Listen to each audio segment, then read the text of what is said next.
Have you ever thought about serving on a board and commission? No? Well, check this out. I'm Charles Blaine, and this is Texas Tomorrow.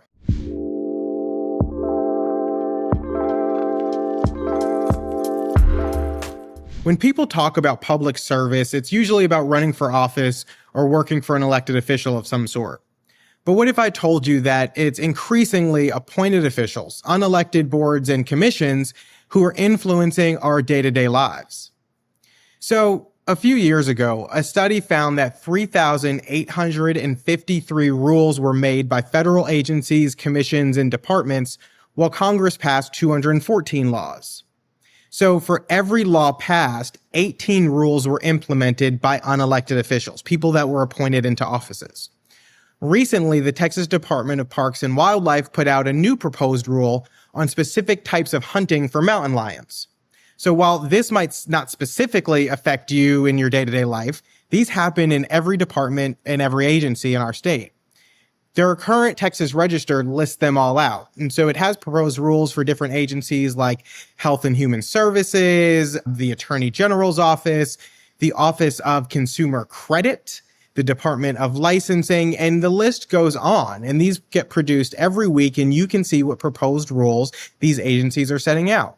But it gets even more local than that. So here's a quick story. One day, I was watching the Archaeological and Historical Commission for a local government. A commercial property owner who just purchased his property came up to testify.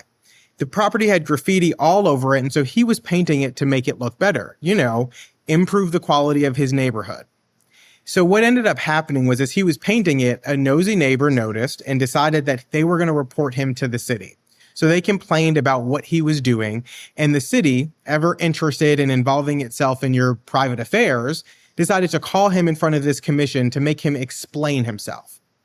So what proceeded to happen was they decided what color he was allowed to paint his building. They even decided what color he was allowed to paint the grout.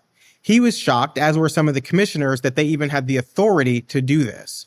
And this might seem like an extreme example, but it happens all the time in every local government across our state. There are countless local boards and commissions that oversee everything.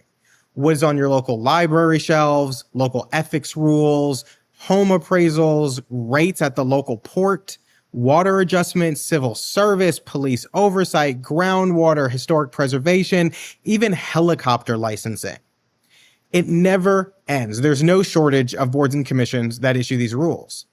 And so here's another story. Years ago, the Board of Pilots for the Houston Ship Channel proposed a rate increase. So for boats coming in and out of the ship channel, they have to hire a local pilot to guide them through the channel. Shipping companies started to push back against this rate increase, even threatening to take their business to other ports.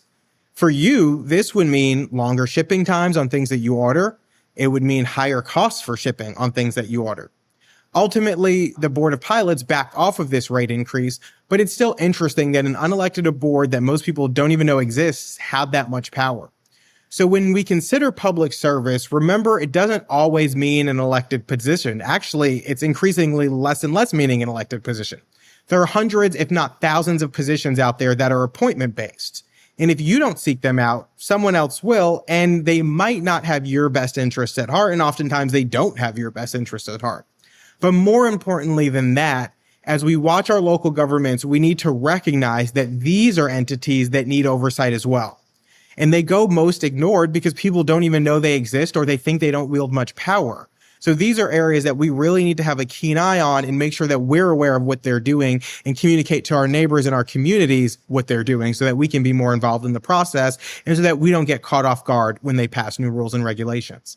Thanks for tuning in. As always, if there's an issue in your neighborhood that is coming up and you'd like us to cover it, please let us know. And make sure you share this with your friends, family, and on social media, and give us some feedback on what you're thinking.